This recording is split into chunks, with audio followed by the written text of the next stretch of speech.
Hi guys, and welcome back. It's that time of the week again. That's right, it's another tea break episode from the ABC FC podcast. Chester and Ben, how are you today, Ben?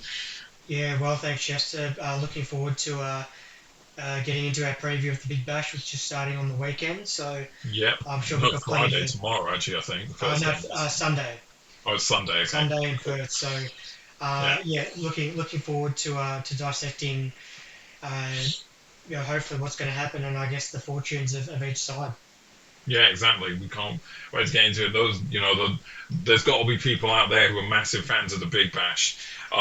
This is the one we were waiting for the Ashes. That's underway now, but the Big Bash is what it's about for novelty. You know what we're saying. So yeah, we're gonna have a preview of it. We've got a whole rundown of all the eight teams, of course, the squads and stuff like that. And dare we put predictions out? Maybe just for the sake of it, and maybe also because we didn't actually manage to get our A League predictions video out. Maybe we'll at least do a Big Bash predictions. But unlike football, when it comes to cricket, well, then the A League's being ridiculous this I year. was But just about to say yeah, so. So it probably makes sense that we didn't get that out, folks, because yeah, we've already been proven wrong with some of our early season yeah. predictions with at least a But couple of yeah, sides. So. but with any of these Big Bash predictions, take it with a grain of salt, people, because it is impossible, as anyone knows, to predict cricket, especially T20 cricket. So yeah, without much further ado, let's just jump straight into this and begin with the first. We're not going to go in alphabetical order, people. We're just going to go in the order that we've put this down on our document. So bear with us. Hobart Hurricanes, what a great place to start. They won it for the first time, of course, last season. I'll be honest, I did not see that coming. Did you? I definitely didn't, but yeah, since my Renegades weren't going to feature, I'm you know Hobart's sort of like my second side, I suppose. So good to see them win, but also host the final. But not only that, I mean they've got a great program all around. The women are actually hosting the WBBL final at Ninja Stadium. You can't see me right now, Chester, but I'm actually couple of ninja moves there, but that'll show up on the end cut. But they're hosting the Yeah. final on Saturday, so it just goes to show the quality of the whole program for that side, and it's a credit to them really. But yeah, the men won it last year, and Mitch Owen, the hero, not to be confused with the Saints forward of a similar name, who It's the actually first Saints reference in this video, ladies and gentlemen. and probably the last. But yeah, he was the hero in that final. I still remember.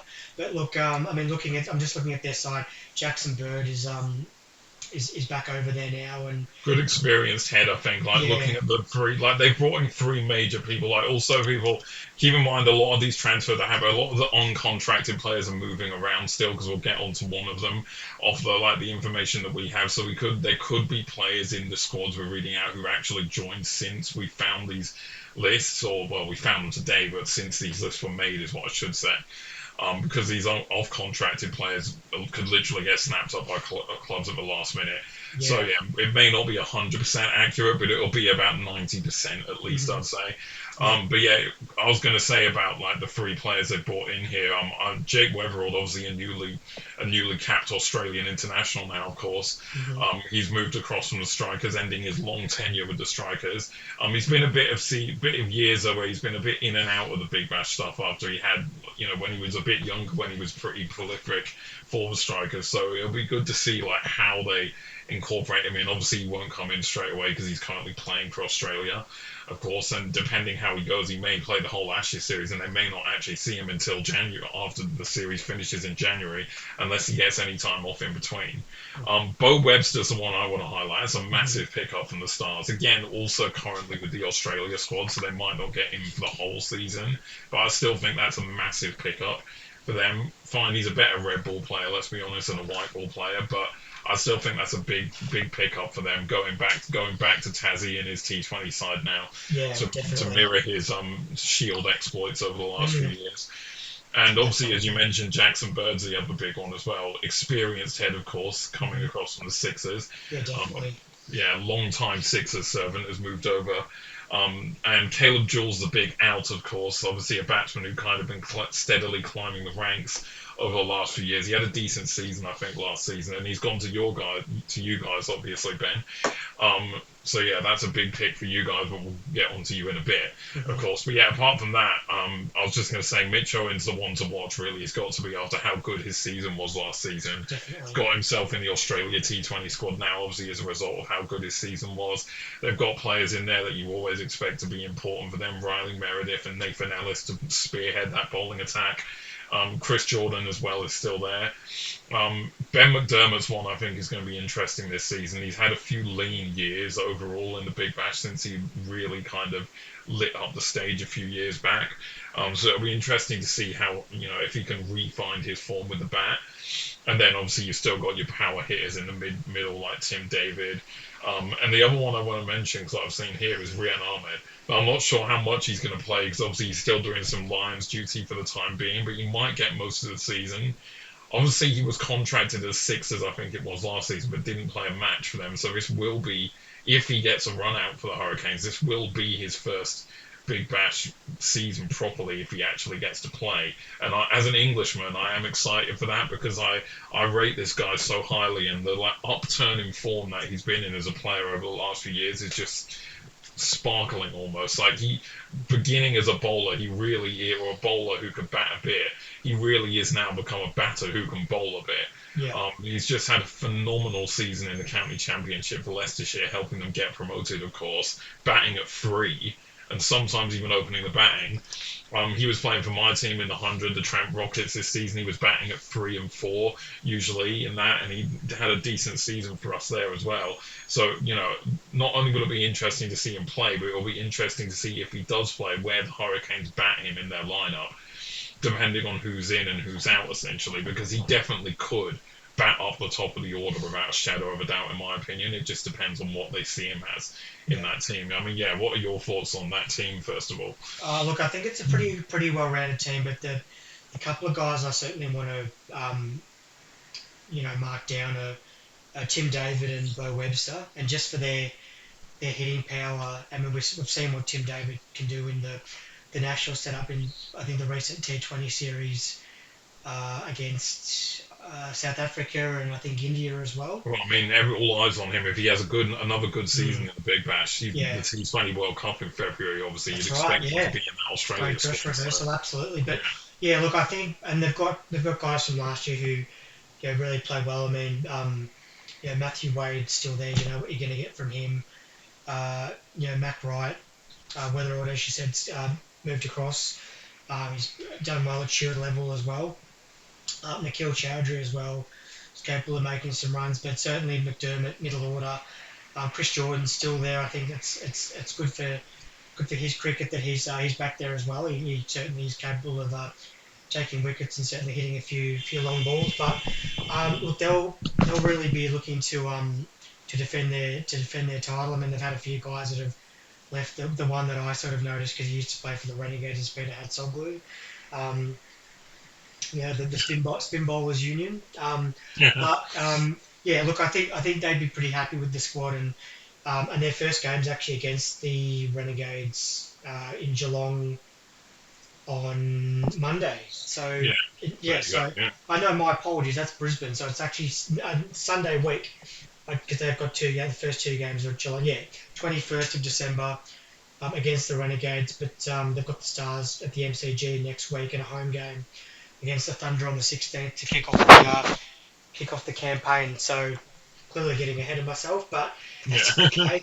Any opportunity to mention the Renegades, I suppose. But yeah, they'll certainly be the ones to catch again this year. Yeah, I definitely think so. Like, I'll just before we move on from every team as well, for those who are listening, I will give a full rundown of the squad, and we're not gonna, so you are aware of them. So I'm just gonna do right now the squad that we have listed here. So, Rian Ahmed, Marcus Bean, Jackson Bird, Ian Carlisle, Nikhil Chowdhury, Tim David, Nathan Ellis, Rashad Hussain, obviously Bangladesh spinner. He's been picked up by them again. He was pretty good from a couple of seasons ago. Good to see him back. Chris Jordan, Ben McDermott, Riley Meredith, Mitch Owen, Big Billy Stanlake still knocking around. Matthew Wade, Tim Ward, Jake Weatherall, Bo Webster, and of course Mac Wright makes up the squad that is currently listed, of course, for the Big Bash. Of course, as I said, there's uncontracted players, whether they go picked up by other clubs or go back to the Hurricanes. That could happen really at any point. If anyone is interested, I'll just read out the clubs out. So it's Paddy Dooley, Jake Doran, Cameron Gannon, Peter Hatzeglu, and Charlie Wakem are currently the players listed on their uncontracted list. So depending, whether other teams pick them up throughout the season, we'll have to see. But for now, that's the squad. But yeah, we'll move on to your boys, the Melbourne Renegades, of course, that is. Question is, what type of season is it going to be for you this time round? Because you missed out in the end after a poor start. You had a better end to the season, but still narrowly missed out on that spot in the finals last season. Just taking at the look of your team and, off the bat, the bowling, which has been really significantly upgraded. I mean, you have lost, obviously, your long-time icon Kane Richardson's gone off to the Sixers, but you brought in Jason Berendorf, which in my opinion might be one of the signings of the season, possibly. Especially now that since the other day you back that up with Andrew Tye coming after he was off contract with the Scorchers. Mm-hmm. So yeah, those are two Brendan big Doggett bowlers. as well. Yeah, Yeah. Brendan Doggett. Yeah, I mean the bowling lineup you have. Of course, obviously you have to be aware that you're probably not going to have Doggett possibly until January. Now that we know Hazelwood's out of the entire Well, Ashes. Nathan Lyon's still on the list, and he doesn't even. He basically gets paid to sit on the bench. So what else is new? But could be another one of that. But I mean, look, just getting into this lineup, I'm actually really pleased with the signings. Whether that converts into actual form on field, that's the big question. As you said, we had a really good finish to the year, but I only went to one Renegades game last season, and that It was was your last game, home game, wasn't it? yeah, against Brisbane, and so Fraser McGurk and Josh Brown hit the ball into the Yarra. But I think the frustrating thing for me was that Fraser McGurk, sorry, has had so many starts in the last campaign and just rarely sort of went on with any of them, and that's got to change this season. Yeah. I feel last season because it was 2 seasons ago where he had that real good season where everyone thought that was his breakout year, and he got big moves to other franchises around the world. And then I thought last season he was pretty poor for you overall, and I thought he kind of went backwards a bit last season from what he was the season before. Yeah. The couple of guys that I'm just going to mention, and I'll go through the squad list as we go along, but Fergus O'Neill and Ollie Peake, these are guys have been fantastic at state level. O'Neill's been taking wickets, and Ollie Peake, I think he just recently got capped in the under-19s. He's made as captain for an upcoming tournament. But those two guys are really ones to watch closely for mine. Peake got, I think, a little bit of exposure at the end of last season, and O'Neill took wickets with pretty much good regularity. But Fergus O'Neill's had a wonderful year all round, especially in red ball cricket. And there was a lot of talk that he would be in this Ashes squad potentially, because he won the county championship with Notts. Of course, he had a very influential season with the ball for them there. Yeah. He's been last season he really started coming to his own as one of your frontline pace bowlers. So I'd imagine him to be front and centre on that team sheet for your first game. I think with Kane Richardson leaving, that opens up the door for someone like him to really step up and take that lead. But Mohammad Rizwan is also going to be joining as well, and that's going to be really good for us. We've had a few sort of international players who haven't been solid. Martin Guptill comes to mind, but Tim Seifert from New Zealand, he's back as well, and I was actually pretty pleased to see what he brought sort of in the top four in the lineup last season. Did have some really good opportunities to make runs, but I'll go through the list just quickly for you guys. So Jason Berendorf, Josh Brown, Harry Dixon is another guy that's up and coming in the state setup. Brendan Doggett, Jake Fraser McGurk, Caleb Jewell, as we talked about from the Hurricanes, Hassan Khan, Nathan Lyon, who I don't know if we'll see him on the pitch, but I mean, you still haven't seen him play a game for you, and this is his third season with you guys.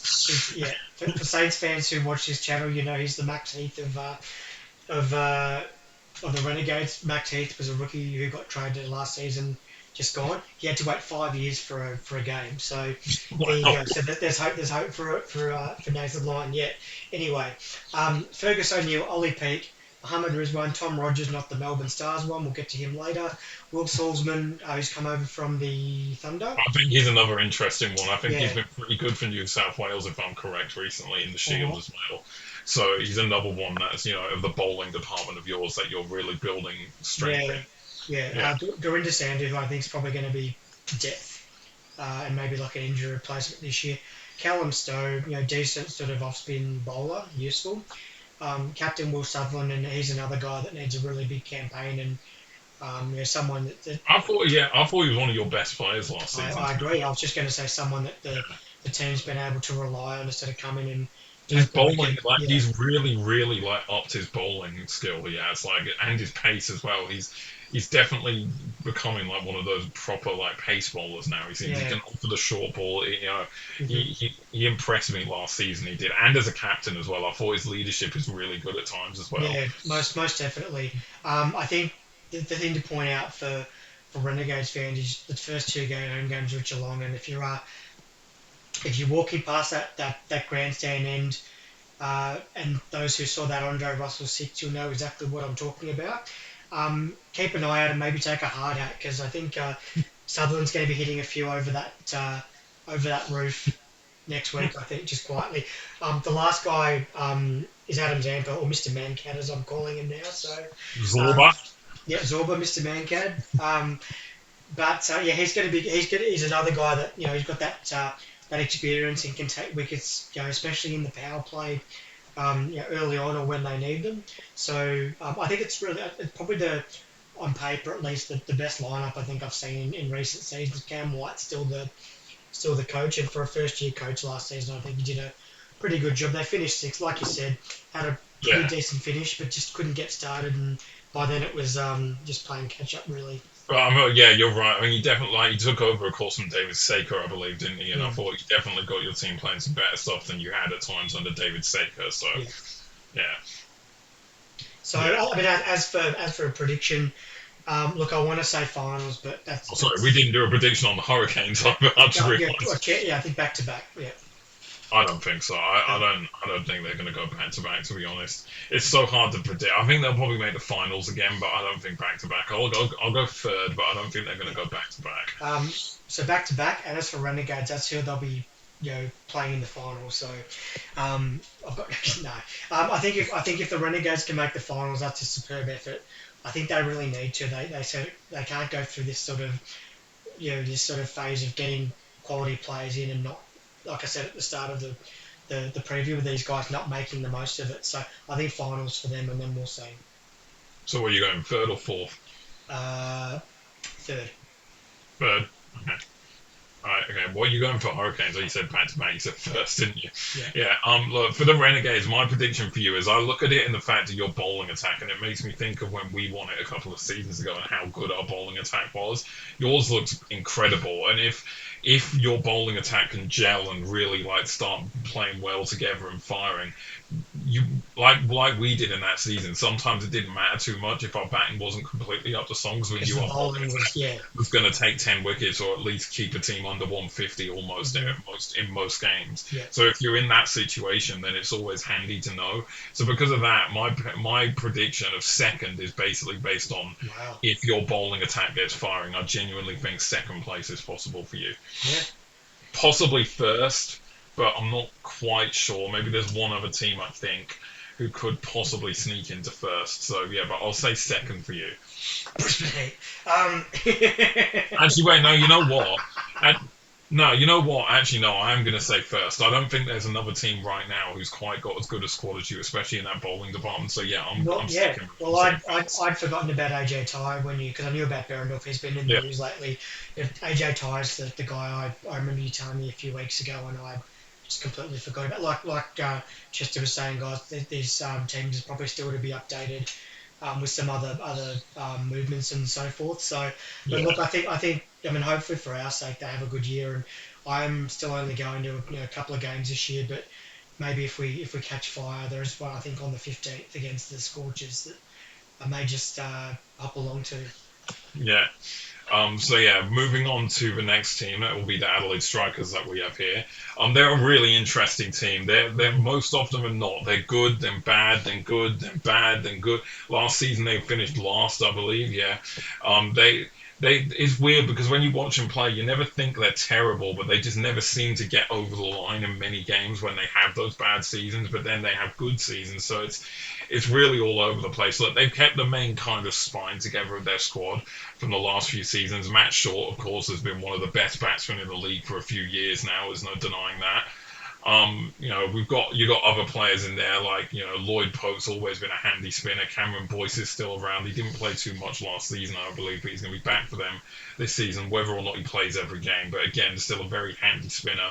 And then obviously you got the Australia boys, Travis Head, Alex Carey. Obviously they're not going to play until later in the competition, but they're always going to be there or thereabouts for helping them get over the line in games they need to win when they're around. Matt Harvey's obviously an interesting one. He's joined from your team, of course, Ben. Hmm. Yeah. I always thought he wasn't always a solid, always like certain pick for you guys. Whether or not that changes with the strikers, there is some talent there. He's not the best batsman going around, but he is still a handy little pickup for them. Obviously, Chris Lynn's still knocking around unbelievably. So yeah, he's every now and then he'll have a big innings. He's not really quite the same player he was 4 or 5 years ago, obviously, but you know. And then you got Alex Ross, who I thought probably had his best season of Big Bash cricket last season in that middle order. In all honesty, he's definitely more than a one-shot man now. That's for certain. It's not just a sweep shot now that he brings out. And then you go to the bowling and all that stuff as well. Like they've lost Doggett. To be fair, he wasn't playing that much for them. James Baisley's become uncontracted from them, so unlikely they're probably going to pick him up. Again, Darcy Short becoming uncontracted, I thought was an interesting one. Yeah, Obviously, I just saw that. I was quite surprised by that. He's got runs on the board, pardon the pun, in yeah, terms of his BBL career, and you know what you're going to get from him. So that's a bit of a surprise. But one of the guys I've just sort of seen who's come in from the Thunder is Jason Salad Sanger, um, as I'm calling him. So um, so I think him coming in would be a really good addition to that squad. But just some of the guys I'm seeing that can be handy. Cameron Boyce, who has taken a double hat trick on the MCG. Not too many people can yeah. Don't say that. remind me because it was against us. Yeah, don't No, remind me. no, I won't, but I was there, so I saw it with my own eyes. But like you said, the guys that are in the test setup, so Carey, who won't be available, um, and Travis Head as well, won't be available till later in the tournament. I guess that's going to be the question from a prediction point of view is where they are when those two guys come back in. Yeah, that's Um, right. I mean, obviously, yeah, it's good to see that for their sake, it's good to see they've once again re-signed Jamie Overton. He's had 2 solid years of Big Bash cricket with them, and I think another one's coming. And I hope so as well as an England fan because with the World Cup in February, I'm hoping he can really because he's starting to get in and around that England setup now. Played more Test cricket in recent than white ball cricket, and I want to see him in that T20 squad because I think he's a very handy bowler with his kind of variations and stuff like that. yeah, Luke Wood is another one, of course, for the England fans, of course, as well. He's in this. He's gone to the Strikers after the Stars, after being at the Stars for a bit, and yeah, I think he's a very good bowler as well. And you look at the lineup of him, Henry Thornton, Jamie Overton, Jordan Buckingham potentially should be in for a breakout season. Then, of course, the Pakistani international, or former international, I should say, because I'm pretty sure he's retired for his country internationally now. Hassan Ali, of course, is another big pick as well to have him now over in the Big Bash. hmm Will we see that celebration and how many times? I mean, we'll probably see it at least once or twice, but yeah. I yeah, so yeah, it's and I think the biggest change for Adelaide for strikers is their head coach. Obviously, Dizzy's no longer their head coach, Jason Gillespie. For those who don't know who I'm talking about when I'm referring to Dizzy, but if you watch the Big Bash and are fans of cricket, you probably do. Um, but yeah, Tim Payne is now their head coach, of course. So it'll be interesting to see how he goes. Obviously, recently retired Tim Payne, that is. So yeah, it'll be very interesting. Yeah, it's a weird squad for strikers, and my prediction for them kind of sees me, I guess, just put them sixth. I'd say, just on the basis that I don't know, kind of like without Carey, without Head for the first half of the competition at least. Obviously, that could be a bit damaging for them. The team doesn't look too much different other than that for like for last season, and obviously they finished last season, of course. Mm. Um, you know, is Matt Short going to continue to pile on runs galore every season? We're not 100% sure, right? It's like Yeah. it's hard to say, Can't really. rely on just him and a couple Yeah, of others while the national guys are coming back. But I mean, I'm looking at seventh. I mean, I think it's going to be tough for them. I mean, yes, they've got the Pope, but I think they're going to need some divine intervention. If they don't start getting, or can't get some wins early, I think it's even once Carey and Head come back into the setup, it's going to be a tough campaign for them. yeah. So Um, yeah, I'll go with that. Now we'll move on to the team you love to hate, the Melbourne Stars, and what they're looking like for the next for this Big Bash season.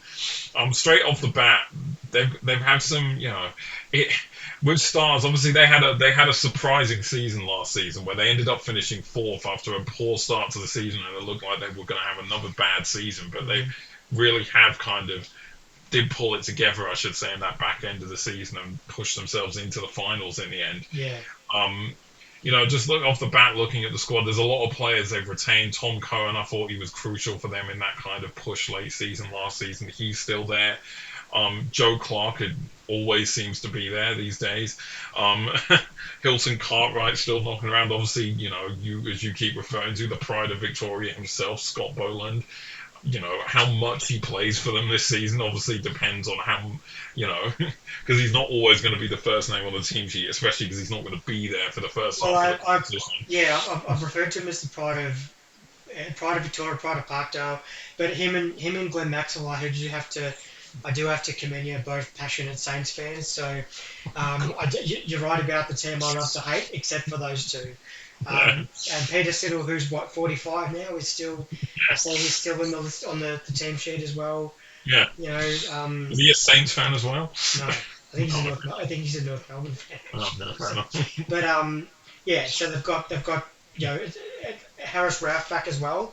If he can, I think if he can Oh yeah, true. can do Forgot what he about did a that. couple of seasons ago, they might have a good campaign. But I do remember that sort of spike that they had when it sort of looked like their season was done, and they then sort of started winning game after game after game, and then made the finals. So Yeah. yeah, So yeah, it's an interesting squad for me. This when you look at off the face of it, so I'll read it out for you people now. So Austin and Lazard, Scott Boland, Hilton Cartwright, Joe Clark, Tom Curran, Sam Harper, Liam Hatcher, Campbell Kellaway, Maxi, Hamish McKenzie, John O'Merlo, Harris Ralph, Tom Rogers, Peter Siddle, Mark Steckerty, Marcus Stoinis, Mitch Swepson, and Tom Whitney is their squad as it currently stands. Now, there's some interesting names at the bottom there, of course, both picked up from us in the off-season. Sweppo and Tom Whitney, that is. Obviously, as a Brisbane Heat fan, I'm sad that Swepson left the club because he's, a club legend, really. He's been there that long, was there that long. And Tom Whitney's an interesting one as well. He played a little bit for us last season, pace bowler. Interestingly, played against Stars in our first game of the season, which we won, and I thought he looked all right in that. So I don't know if that was the reason they've taken him from us or other reasons, but yeah, he could be. Maybe he's not going to play an integral role immediately. I mean, I could be wrong. It's hard to tell with these things, of course. Especially with Scott Boland and other bowlers potentially, well, Harris Ralph, Tom Rogers, but you never know. He could mm, rotate with Siddle. He could play a part. I thought he looked like an interesting role. Swepson, I expect to be, why they've kind of gone for him is because they're looking for that replacement for Zampa, which they've struggled to find for the last few seasons in that spin department. yeah, Um, the other thing is Maxi's fitness is always now becoming a question because I'm not 100% sure if I remember correctly what I read the other day, but I think he might be injured again right now. So there could be the potential he's once again missing a chunk of a season for them as he continues to get older. He's 37 now, I wow, believe. yeah, And that is the one thing I look at this Star squad. They're an aging squad. They got Maxi who's 37, Stoinis who's 37, 38 himself. Peter Siddle, as you said, yeah, probably like 45 now, or something like yeah, that. yeah. So yeah, you Mm, look at that squad and those three players who you meant to like, especially Maxi and Stoinis. yeah. Can they continue to be integral for this team? And where's the youth gonna come from that's gonna step up? I mean, I think that with Maxi and the injury, it must be his shoulders because he's been carrying that the bulk of that side for multiple seasons now, and the rest of the competition, they're not Afghanistan where he's gonna hit 100 or whatever it is off 20 overs like he did a couple of seasons ago. That brilliant innings he had. But yes, he's important to them. But yeah, as a Stars, if I'm a Stars fan, I'm not relying on Maxi to get them over the line in every match. And as I was just saying, like you got to sort of wonder where the youth is coming from that's going to help those guys out that you just mentioned. Yeah, of course. And there's big outs as well for them. Bo Webster obviously a big one. Job Harris has gone back to Scorchers after a middling couple of years with Stars, and then Brody Couch has also gone to Scorchers as well. Not the biggest outs, maybe the Bo Webster one more so because at times he can be handy. It's hard to see. I was interested to see Doug Warren's become uncontracted now that he's starting to kind of break through in that kind of like And Australian setup the other guy, yeah, survival and stuff as a yeah, younger player yeah. coming. Well, Blake McDonald, who I think he just made 100 for Victoria, just in the last few days. It might have even been the Shield game, I think, just recently. So he's a guy that hopefully other teams might look at picking up. And yeah, Warren's a bit of a surprise. I mean, you mentioned before about the not being able to fill in Zampa. I mean, Todd Murphy's obviously still with the Sixers, and that certainly, I guess, for the Stars, maybe a little bit of a missed opportunity. But from a prediction point of view, I mean, the one thing I'll say is, putting the putting the Brody Couch on the nature strip. I mean, that's not a surprise. He's been in that sort of setup for quite a while, and he'll do well at the Scorchers. But from a prediction point of view, sorry, Stars fans, I've actually got you eighth. Um, yeah, Okay. and there's a little bit of spitefulness, but not really because I just think that yeah, if Maxi's injured, um, I just think it's going to be struggle town for them to get wins, especially the amount of wins that they'll need to get to play finals. Because as I just said, you can't just rely on three of these guys to get it done every match. And Yeah, exactly. yeah, I mean, like, yeah, I'm kind of on the same line, not quite as low as eighth. I'm going seventh for mine. It's just I know they had a good, strong end to the season last year. It depends if they can carry on that confidence or if they can't. And I'm just like, looking at the team again, there's not any massive improvements. Harris Ralph is the really only one of note, to be honest. And I know he's a good bowler on his day, but injuries have plagued him in recent years as well. So whether or not he can even be fit for the whole season is another issue. The batting, if Maxi, how much longer Maxi's fitness can hold up. Stoinis isn't the batsman he used to be anymore at all. Like, he's still a handy player, but he's not going to get, like, the large amount of runs he was several seasons ago at this point. Yeah, I just think right now it doesn't look like their squad's particularly all that good. So off the face of it, I'm going seventh. mm, There is one team I think is going to have a worse season, and we'll get to them soon. But yeah, seven for me. Next, we'll move on to my team, and I am excited as I always am, obviously, for my team to kick off a new season.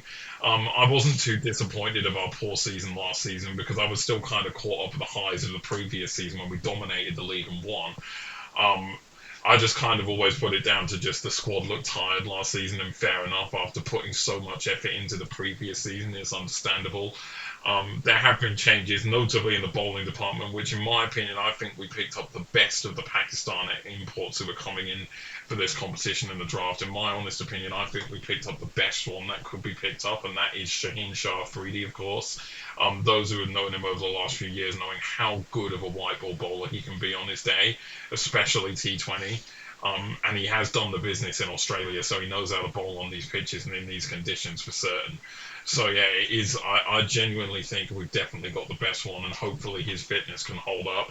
Because like Harris Ralph, he's had fitness issues the last few seasons. We've retained Tom Alsop, which I think is a bit of a weird one. He's not a terrible batsman. He's not a Sam Billings though. So I mean, look, I'm not 100% against that one. I just found it a bit odd. And then we still got Xavier Butler, Spencer Johnson, who is currently injured, of course. So when he comes back, we're not 100% sure. Michael Neese is obviously a big one, but obviously depending on whether how much he's getting played for Australia in this series could mean we're missing him potentially for a huge chunk of this competition, so it could damage our chances potentially. And then we've got in the bowling department, we've got Hugh Wagan signed up from the Thunder. Obviously, he's been playing for Queensland recently in the Shield, so interested to see how he goes. Callum Vidler's another one who's coming through as a bowler in the Shield setup for Queensland. Hopefully, he gets a bit of a go. And Jack Wildermuth interested to see he's been contracted again after being out of the team for a number of seasons now. So I don't know if they have plans to get reintegrate him into the team. Will be interesting to see that. Obviously, no Mitch Schwepson anymore, so Matt Kuhneman's going to have that spin role on his own from the face of it. It seems. Um, Whether how many overs Nathan McSweeney throws down through the season as options for spin, and we've obviously brought up this new kid called Ollie Patterson, who really an unknown quantity, so I can't really comment too much on how he's going to do. I'll go for our team, of course. It's Shaheen Shah Afridi, it's Tom Alsop, Xavier Bartlett, Max Bryant, Lachlan Hearn, Spencer Johnson, Usman Khawaja, Matt Kuhneman, Marnus Labuschagne, Nathan McSweeney, Colin Munro, Michael Neser, Ollie Patterson, Jimmy Pearson, Matt Renshaw, Callum Bidler, Hugh Wabergen, and Jack Wildermuth to round off the squad for this year. My biggest issues with how we're going to go this season is definitely the batting, though. We probably have the oldest opening partnership in the league history. I mean, Usman Khawaja's like what, 39? Colin Munro's similar age himself. 25, no. I mean, yeah, I'm yeah. pretty 38 or 39. Like our opening pair basically have a combined age of over 75. So That's not average people. That's the age. yeah, And more so with Kawaja. Is his back going to hold up given the fact that he was on the golf course, a couple of days before the test match just recently? But the guy that you were talking about before, Shaheen Shah Afridi, you mentioned that he's got uh, good ability to bowl and there's Australian wickets. I'm going to question that because I'm having a look at your fixture. Your opening game is down at GMHBA Stadium in Geelong, and they're not known for the best centre wickets. But also directing attention to the 5th of January, Sydney Sixers at Coffs Harbour International Stadium. So you talk about Pakistan and you talk about this guy having a really good bowling, good time bowling in Australia. He hasn't bowled at either of these two grounds yet, so that's the it's true. that's the big question for mine. And I will point out that Big Bash. This is a little bit of a rant I'm going to go on here. Big Bash fixture people, please stop having games at Coffs Harbour because I guarantee you, every time that you have a Big Bash game in summer, it fucking rains. Like just about every year. Just Yeah, stop we it. played them when we won it a few seasons ago. We played Sixers at Coffs Harbour, and the rain did us a favour. Maybe UFAs, but there was an AFLW game there not long ago, and it basically, it ruined the entire game. So, just from a fixturing point of view, and folks, we love to talk about fixturing and things like that on this whole podcast. So, just another little one of mine as I spotted. There's a couple of grounds there that the Shaheen Shah Afridi and probably some others may not be as familiar with. But look, I think, yeah, like you mentioned, it's going to be an old sort of opening partnership. But you've got guys like Munro who are still doing the T20 circuits. Michael Neser, if he can replicate the form he showed in the last test, even better. Renshaw is there. I think Spencer Johnson's going to be a blow, of course, but Yeah, I guess it really depends on how well you bat, which will determine yeah. I mean, how you that's go. why. Look, that's where my prediction really comes in, obviously, on this in the end. Like, I mean, I'm predicting us to finish fifth, and that's basically scraping into the finals places, of course. I'm not going to be so bold as say we're going to be in the top two because it's that batting that I can't look past, and even not beyond that, it's just the emissions through Australia duty right now as well. Like, is Nisa going to play the rest of this Ashes series? If so, we're not going to have him until January most likely, unless he pops up for a game or two in between. Marnus is obviously going to play the rest of this series right now, as you would expect, so we're not going to have him until January at least. Kawaja's not playing in this team with Australia at the moment, but whether or not he's still being selected for the squad, again, means we could also have him out until January as well. So you're looking at that team, and it's had three players, taken out of it, and relatively key players, and then you're just looking around the rest of it, and it just seems like we're back in the position that we've been in for several seasons. It just, I just think, maybe we should have signed another opening batsman, knowing that Khawaja might not be available. Maybe we should have thought about the Nisa thing, and now that Spencer Johnson's injured, it really doesn't help. So I expect Bidler and Wade going to have to be crucial parts, and even Jack Wildermuth may play in the early stage of the season because of this. Max Bryant's going to be crucial again, that means, and he's better than he used to be, but I mean, I'm still not overly convinced by him. So yeah, I'm still picking fifth because I think we can still get results together. I just don't think the consistency is going to be there for us this season overall, and that's why I'm going to say we're finishing fifth. But yeah, last season I thought was just an anomaly. The players were tired. I'm not going to put too much on Johan Botha, of course, about doing a bad job coaching or anything like that. Mm. I just think, yeah, I just think off the face of it, yeah, I'm going to say fifth for my prediction for us. Hmm. Yeah, look, I've got seventh again. I just think it's going to be a tough slog this season for you guys. I mean, I'm happy to be proven wrong, but I just think yeah, finals are with the nature of the other teams that are probably going to be trying to vie for those top 4 or 5 spots. I think it's going to be difficult. So, and especially if you've got guys like Marnus and maybe even Kawaja that are going to be missing a big chunk of the tournament as well. Yeah, exactly, yeah. So yeah, we'll move on next to the Perth Scorchers, who my brother supports. If you're watching this, Max. Also, before we continue, if you've watched this far and you're enjoying this content, people, don't forget to like and subscribe and give us a follow on our Instagram and all that stuff. So yeah. Anyway, yeah. On to the Perth Scorchers. I was so happy. I don't know about you, Ben, but I was so happy when they missed out on finals last season. Hmm. um, Yeah, it was so um, pleasing to see them finally have an average season, and I hope it continues. Sorry, Max. No, notably for them, they've brought back Laurie Evans after his completely unsuccessful trip down here to Melbourne. Um, for a season where, let's be honest, you wouldn't be the first to admit he was pretty average for you when you were expecting much better things from him. Laurie Um, Evans. yeah, Yeah, very yeah. very underwhelming. Yeah. So yeah, he's gone back to Scorchers where he has been much better in the past. Um, Other than that, as Scorchers normally seem to do, they're not big fans for making massive changes, even despite the fact that they've lost Berendorf and now AJ Ty. They they've still managed to not really make too many changes. They've brought back players. They do what they usually do is they've just brought back players that have served them well in the past. Obviously, I just mentioned Laurie Evans.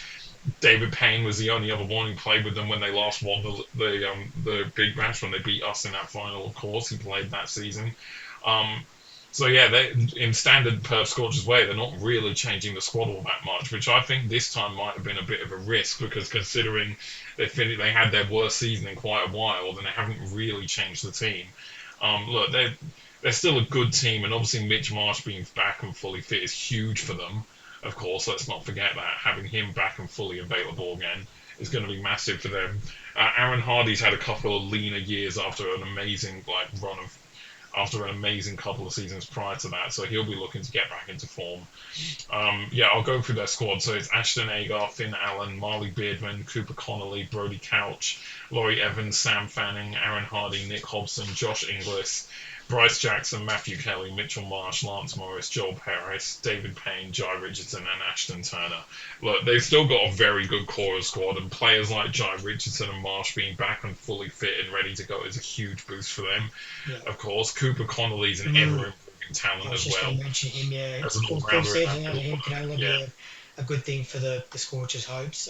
Finn Allen as Yeah. well had a great season last season. They've re-signed him as you can expect. Josh Inglis, I mean, depending when he leaves the Australia squad, if he's there in the Ashes squad for the remainder of the series again, they might not have him for a while. But Matthew Kelly's always a handy bowler. Lance Morris, Joel Paris is back. Turner, like they've still got a very good squad. Let's be honest, and maybe last season was just a complete blip, really, for them. Mm. So yeah, I mean, just based off that alone, my prediction for them is going to be second for this season. I think they're just going to bounce right back up there, and yeah, I can't see why they wouldn't, right? Like, Yeah. yeah, I've got them I've got them in third, and I think that's based on their home form. As a Renegades fan, I know only too well that that Fortress Optus is a really tough place to win at. Um, so I think if they get their home form right, then they're going to be a dangerous proposition because then they've just got to worry about winning games away from Perth, yeah, which they've shown in recent seasons they can do. I mean, they won the whole thing a few seasons ago.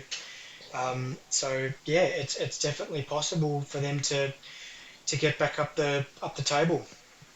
yeah, exactly. Yeah, I think Yeah, I mean, it's what more can you say about Scorchers? Really, they seem to just churn out the same team season in season out, and more often than not in recent years they've been good, and yeah, we're predicting them to be good again. Another team who are frustratingly good, um, Mm. Sydney Sixers, and they have probably signed the next best Pakistan import that was available from the list, and that's Babar Azam, of course, who is going to be absolutely crucial for them. And imagine like the team when him and Steve Smith get back together, how ridiculous that's going to be to get through. Well, Right. speaking of ridiculous, I've just noted something on this sheet here.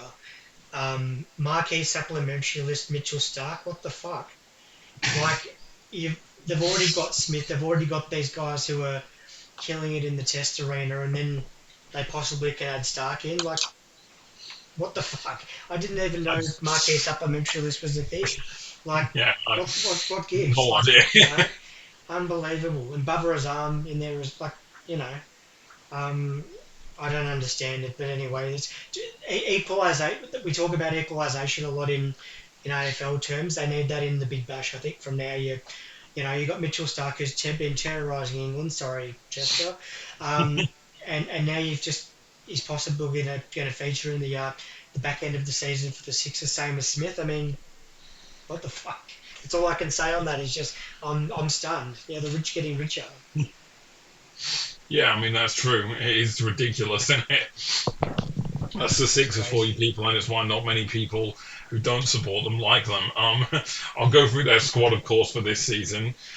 Sean Abbott, Baba Azam, Jaffa Chowan, Sam Curran, Joel Davies, Ben Dwarshuis, Jack Edwards, Moises Henriques, Daniel Hughes, Hayden Kerr, Ben Menenti, Todd Murphy, Mitch Perry, Josh Philippi, Kane Richardson, Lachlan Shaw, Jordan Silk, and of course last Steve Smith. And I will also mention Mitchell Stark, whatever the fuck that marquee supplementary crap means. Yeah, Only they get that excuse, really. yeah, yeah, That's yeah. ridiculous. Can we get And, Harry Brook on ours, like, or Ben Duckett? Can like Jamie and Smith, that would be nice. But one of the guys I've just spotted here, I'm going to mention just quickly is Ben Menenti. Yeah, we've talked about the fact that we're going to do Italy's a finest. yeah, exactly, and that's where I'm going with this. Yeah, we've talked about the fact that we're going to do a T20 World Cup preview in the new year. Ben Menenti's going to be featuring with Italy with Joe Burns and And some his other brother and Harry yeah, Menenti, his brother, yeah, the who got Menenti, dropped by the strikers, but yeah, yeah. the Menenti brothers, yeah, Italy's finest, the pride of Napoli. Um, so yeah, I mean that's going to be interesting to see how they go. But I mean this will be a good warm up for him. Having a domestic T20 tournament to get his eye in first. But with these guys, again, it's absolute horseshit that two gun Australian players can possibly at least one of them will walk straight back in. Um, and again, it really depends on. So it's the same with the strikers, as I said, where they are on the table before those guys waltz back in. I still expect them to be up high Oh because yeah, they've been good without. yeah, You look at you take Smith and Stark out of that team because those are yeah, the only two who are not going to be there. You still look at that team. They've still got Sean Abbott, Dwarshuis, who are two of the best bowlers in Phil, the Big Bash's history. Philippi as well. Yeah, Sam Curran has been added to that list as well. mm, He's an incredible T20 player over the last few years. yeah, Barbara Azam, which is just ridiculous, of mm, course, in terms of batting. And then, you still put the other players in who was Jack Edwards been doing a job the last few seasons. Hayden Kerr certainly has been doing a job with bat and ball for the last few seasons. mhm, Philippi, obviously they got Richo from you as well. Lachlan Shaw, who started to come into the frame last season a bit as well. Giraffe Neck himself, Jordan Silk's always going to be there or thereabouts. smooth as yeah. Um, And then um, obviously you got Todd Murphy as well, who's yeah. becoming a really Mm. handy spin bowler. I bet you the Stars wish they had him at the moment. That's as I was alluding to before. But it is a strong lineup, and I think that's actually why I've got them in. I think I had us as sort of second, third. I think second. Um, I think they're going to go probably pretty deep into finals. Well, I'm putting them fourth over the hopes that they're going to have a little more of a struggling season potentially this season because I'm fed Mm. up with them always being up in the top two or three Yeah, for most of the season. So I'm saying fourth just based on the fact of wishing and hoping rather than possible realism. yeah. Um, Did we give our predictions for the Scorchers as well? I don't. yeah, I said Did I you? said fifth. Yeah, Sorry, not fifth. I said second. So yeah, yeah. I think I yeah. had them about sort of fourth. I think so. And lastly, let's move on to the Sydney Thunder, who surprised everyone last season by finishing runner-up, unbelievably, after a couple of years of being the banter boys of the league. So we just go through their squad, of course. Obviously, there's not been too many changes to a squad that did pretty well last season, as you'd expect. Reece Topley is the only real addition of note. Obviously, you well know, obviously, having played for Renegades, I know well, having been an England player for the last several years. Yeah. Not really playing for England anymore, but yeah. Um, Pat Cummins uncontracted. He never seems to play Big Bash anymore these days, anyway. Ashwin was the big, obviously, big story around the Thunder season. Obviously, he got contracted to play for them and then got injured and withdrew from the competition, unfortunately. So we won't see Ravi Ashwin, unfortunately, in the Big Bash this season. Um, Shadab Khan's another one I've just noticed that they brought in as well. He's got experience. He was pretty good with the Sixers, not as good with us, but yeah, he does have past Big Bash experience. I'm just going through his team. Obviously, it's Tom Andrews, Wes Agar, Cam Bancroft, Sam Billings, Ollie Davies, Lockie Ferguson, Matt Gilks, Chris Green, Ryan Hadley, Shadab Khan, Sam Constas, Nick Maddinson, Nathan McAndrew, Blake Nicataris, Aidan O'Connor, Daniel Sams, Tanvir Sanger, Reece Topley, and David Warner, of course. David Warner obviously going to have a full season of Big Bash to look forward to this time for the first time in a long time. So Thunder fans will obviously be looking forward to that. We're all looking forward. That potential exciting Warner Constas opening partnership looms, of course. Nick Maddinson, obviously, thankfully, is all recovered from his recent health issues he's been facing, and Yeah.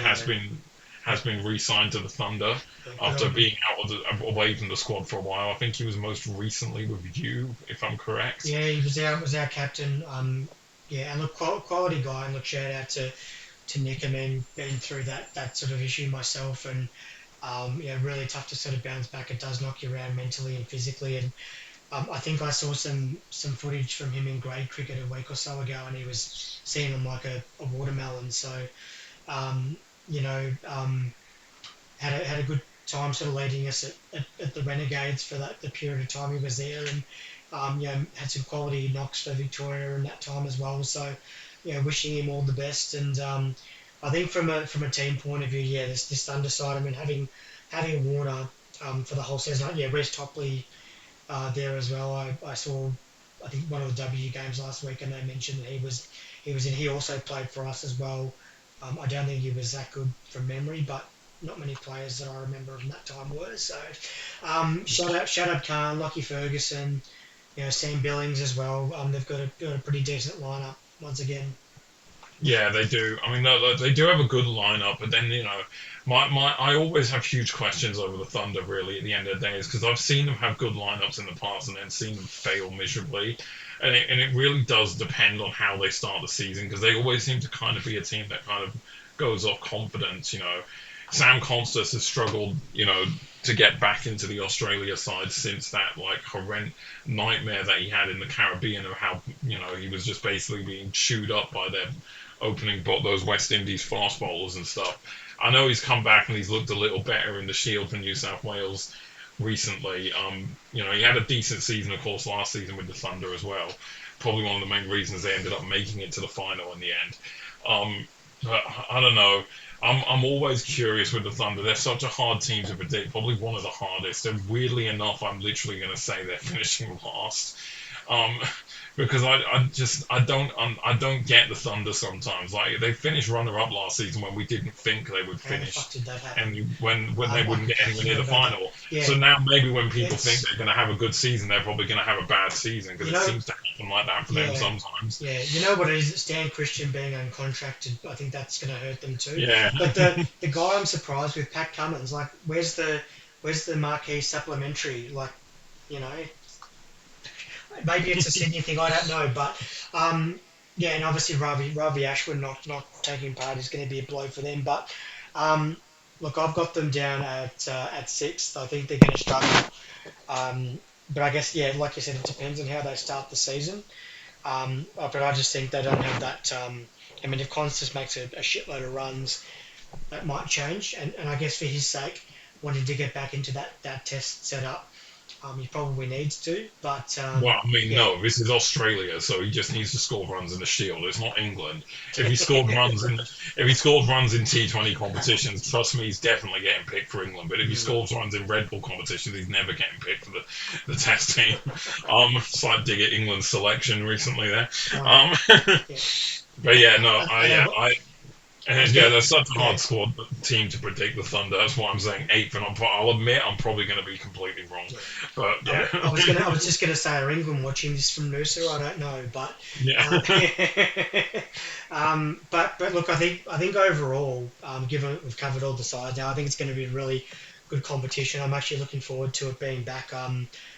Yeah, I'm not going to the James down at Geelong just because it's impossible, not impossible, but it's really difficult to get out of that place. And I've seen that from other sporting events that I've been witness to down there. But from a Renegades point of view, I'm going to go to a few games, and one of them being the first derby at the MCG, I think on the 4th of January in the MCC. So it'll be the second time in 2 weeks I'll be using my membership. So it's a record in itself, folks. So for yeah. those who know me, um, but yeah, bring it on. I'm really keen to see who starts out from a Renegades point of view. Hopefully we hit the ground running, and but I still think the Hurricanes are going to be tough to beat. No, yeah, fair enough. But yeah, as we said before, I'm sorry, Ben. Sorry, as we said before, Ben, at the beginning of this podcast, everyone who's watching this just take our predictions with a grain of salt because of how difficult it is to predict the Big Bash at times. It's gone over once already, folks. So yeah, So yeah, but that wraps up our preview. So I hope you guys have listened thoroughly and intently and enjoyed. We're gonna have plenty of content coming up over this busy Christmas period. We got a busy schedule starting later tonight. In fact, where we're going to begin our pre-recording stuff that we're going to release over the next couple of weeks on on a similar schedule to what we're doing now. So yeah, don't worry about that. We got plenty of ideas and stuff coming up. So yeah, but I hope you enjoyed our Big Bash preview. I hope you're excited, of course, like we are for the Big Bash because it starts in a few days, of course, now. Don't forget to like, subscribe, follow on Instagram, all that jazz, of course, the yeah. usual stuff. And take care, guys, and we'll see you on Monday for the next Bundesliga and A-League review, of course, which will be our last one until the New Year's, of course. So yeah, look forward to that one. So yeah, peace out, take care, and we'll see you guys next time. Bye. Take care, guys.